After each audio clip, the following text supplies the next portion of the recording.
kehidupan kita akan diputar kembali oleh Allah Subhanahu wa taala dengan singkat.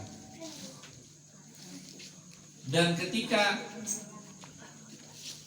ternyata rekaman kehidupan kita ini diisi dengan kebaikan demi kebaikan, maka insya Allah saat sakaratul maut dia akan hidup, dia akan meninggal dalam keadaan tersenyum. Amin Allahumma. Karena apa? Karena kalau misalnya yang ditampilkan itu baik-baik, wah ini berarti apa? Pertanda kehidupan yang selanjutnya lebih baik lagi. Amin Allahumma. Sebaliknya ketika yang ditampilkan itu yang buruk-buruk, ditampilkan ini, ditampilkan itu, ternyata itu adalah keburukan demi keburukan, maka pasti saat sakaratul maut dia akan meninggal dalam keadaan susah, dalam keadaan murung, dalam keadaan bersedih. Na'udzubillahi min dzalik. Jadi itu rahasianya. Jadi ketika kita itu meninggal dunia, kemudian ternyata rekaman dalam kehidupan kita ini yang ditampakkan adalah majelis rutin malam Kemis, istiqomah hadir. Itu yang akan membuat kita senyum, Bapak-bapak, Ibu-ibu. Ngerti nggih? Di rumah apa yang dilakukan ternyata kebaikan, di pasar apa yang dilakukan ternyata kebaikan, di tempat kerjanya apa yang dilakukan ternyata kebaikan. Kebaikan-kebaikan yang kita lakukan di dunia itu insya Allah itulah yang akan membuat kita senyum kelak nanti saat sakratul maut, dan insya Allah menjemput husnul. Amin Allahumma. Nah kalau misalnya hidupnya campur-campur gitu, baik buruk, nah itu nanti ketahuan sakratul maut itu senyum murung. Tapi mudah-mudahan kita semuanya kalaupun punya salah, dosa kita diampuni oleh Allah. Kalau punya kebaikan, mudah-mudahan kebaikannya diberikan ganjaran yang besar dan melimpah dan berlipat di sisi Allah Subhanahu wa taala. Amin Allahumma. Amin. Para hadirin yang dirahmati Allah. Jadi saya mau semangati jenengan dan juga semangati saya supaya kita terus melakukan kebaikan. Ngaten nggih Ibu-ibu? Ngaten nggih Ibu-ibu? Nggih. Para hadirin Bapak-bapak Ibu-ibu yang dirahmati Allah. Sedikit saya membahas pada malam hari ini tentang sifat-sifat Rasulullah sallallahu alaihi wasallam yang sering kita baca di dalam kitab Simtuturah. Jadi sebelum doa Simtuturah itu bagian apa yang kita baca para hadirin? Sebelum doa walaqadit tasofah sallallahu alaihi wasallam min mahasinil akhlaq. Biasanya kalau orang hadir maulid sudah sampai ke bagian ini langsung semangat. Soalnya maulidnya udah mau rampung. Walaqad tasafa sallallahu alaihi wasallam min mahasinil akhlaq.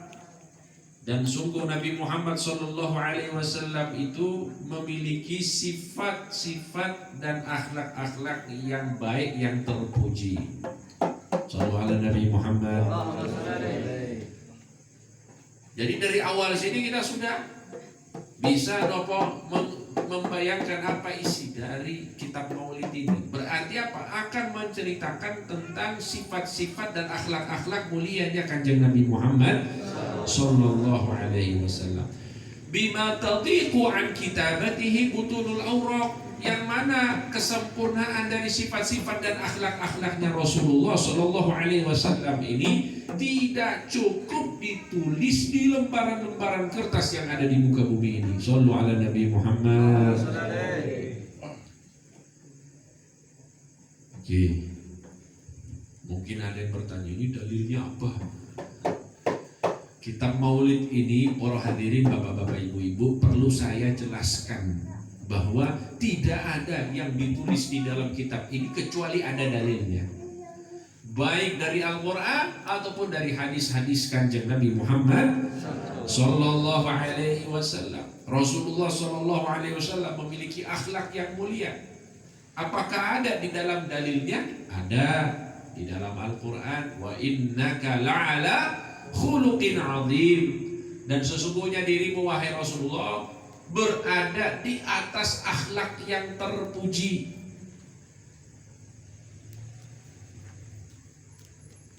Para hadirin yang dirahmati Allah.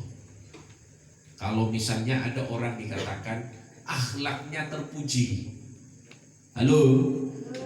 Kalau ada orang dikatakan akhlaknya terpuji, berarti orang itu akhlaknya nopo bagus, tutur katanya baik, perlakuannya baik. Kata gini, itu kalau dikatakan orangnya akhlaknya terpuji. Orangnya sabar, orangnya amanat, orangnya jujur. Kata gini. Tapi kalau misalnya dikatakan orang itu di atas akhlak yang terpuji, berarti orang itu melebihi akhlak dan sifat-sifat terpuji pada umumnya. Gini apa gini? Gini apa gini? Jadi gambarannya seperti ini para hadirin. Kalau kita memiliki sifat sabar, amin Allahumma. Ibu-ibu di sini sabar? Oh, insya Allah. Insya Allah itu maksudnya itu bisa ditafsirkan macam-macam, Bu. Insya Allah iya, insya Allah tidak. Bapak-bapak di sini sabar, ya? Ibu-ibunya galak di rumah. Galak ya? Alhamdulillah. Bagus nih, ibu-ibu galak niku bisa menjadi penyebab suami-suaminya jadi wali Allah. Amin Allahumma. Amin. Amin. Ibu-ibunya galak nih. Ibu-ibu galak itu bisa menjadi penyebab suami-suaminya jadi wali Allah. Karena ternyata survei membuktikan banyak para wali itu muncul karena di rumah istri-istrinya galak. Istri-istrinya suka ngomel itu, akhirnya suami-suaminya jadi wali. Cocok? Cocok? Kurang cocok. Allahumma sholli ala Muhammad. Nah, kembali lagi. Jadi kita itu kalau misalnya punya sifat sabar, para hadirin yang dirahmati Allah, kita punya sifat sabar, berarti kita mulia itu karena sifat nopo sa. Kita itu jujur, kita itu mulia karena kita punya sifat jujur. Beda dengan Kanjeng Nabi Muhammad sallallahu alaihi wasallam. Beliau itu di atas itu. Di atas akhlak yang terpuji. Maksudnya apa? Nabi Muhammad sallallahu alaihi wasallam dari pertama kali beliau diciptakan oleh Allah, beliau sudah mulia.